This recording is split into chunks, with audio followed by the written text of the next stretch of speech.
No big deal. You've said that, or you said yesterday, that the U.S. is taking away capabilities from the Houthis with each and every one of these strikes and making it harder for them to continue to propagate these attacks.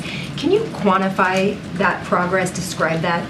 I would leave it to the Pentagon to go through their battle damage assessment. After every strike, they'll do an assessment on how successful it was. They believe that they have had good effects on degrading some of these Houthi capabilities. But clearly, and the president alluded to this yesterday, they still have some offensive capability, and we're going to keep taking the actions we believe we need to take to defend ourselves. But I couldn't give you a percentage. That's really a better question for U.S. Central Command or for DOD to speak to. Come on, man! Yesterday, the U.S. has additional options available to take on the Houthis. What is the administration waiting for to use those other options? Is there some red line or something that would happen? I don't think it'd be fair to say we're waiting on anything. I mean, we've been taking shots as needed, including this morning. While 3 anti-ship cruise missiles were sitting on the rails ready to go, and we knocked them out before they had a chance to launch them. We also designated the Houthis as a specially designated global terrorist. That allows us some additional economic levers that we didn't have available to us before, and we'll keep reviewing our options going forward. Again, I'll say it: the Houthis need to stop these attacks. They can make that choice. Clearly, they've made opposite choices. So we have choices to make too. And we have options available to us as well.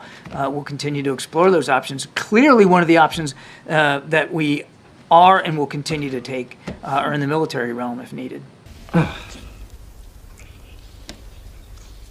The minister's comments yesterday a factor in why this call took place today? Was that something that the U.S. decided they wanted the president to speak with him today about that? No, this was a call that we've been actually trying to land on the schedule for quite a bit of time here. So this was not, you shouldn't read into the fact that the call happened today as some sort of response to the prime minister's discussions or comments yesterday. And did they talk specifically about those comments yesterday, or it was a more general reiteration of the president's support for a two-state solution? Again, without getting more beyond the readout, I would just say that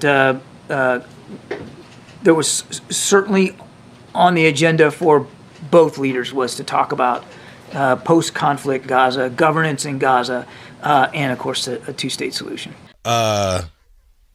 No. Tell me a bit more about what the president meant yesterday when he was asked by my colleague whether the strikes in Yemen are stopping the Houthis, and the president said no. I think if you just look at what happened yesterday, it's pretty self-evident. They continue to have offensive capability, and they continue to be willing to use it. We also have plenty of defensive capability available to us, and we continue to use it as well. Corinne. John, am I correct to understand that the president believes there is wiggle room in the prime minister's position in opposing Palestinian statehood?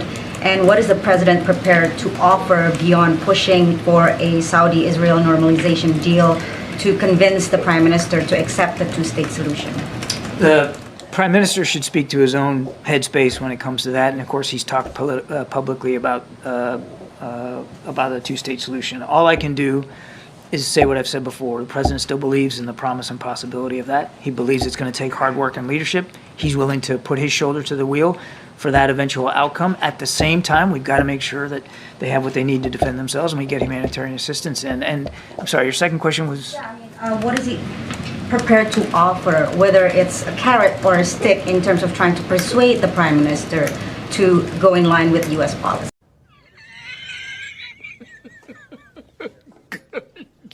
Good one. I'm certainly not going to negotiate here from the podium about a two-state solution. It is something that remains his policy, his desire to see it. We're going to continue to push for that. Okay, and Jordan says that Israel targeted their field hospital in Khan Yunis today, injuring one patient and a staff. Can you confirm this? I cannot.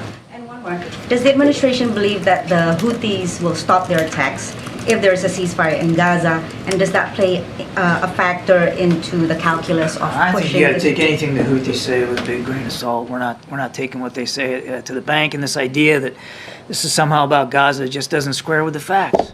and that most of the ships that they're going after have nothing to do with Israel. So we're not taking anything at face value. They need to stop these attacks. We've got capabilities available to us to use it if we have to. Just to clarify, what's happening in the Red Sea, the attacks from the Houthis, does not play a factor into the calculus of whether or not you're pushing Israel for a ceasefire? No. Oh, right.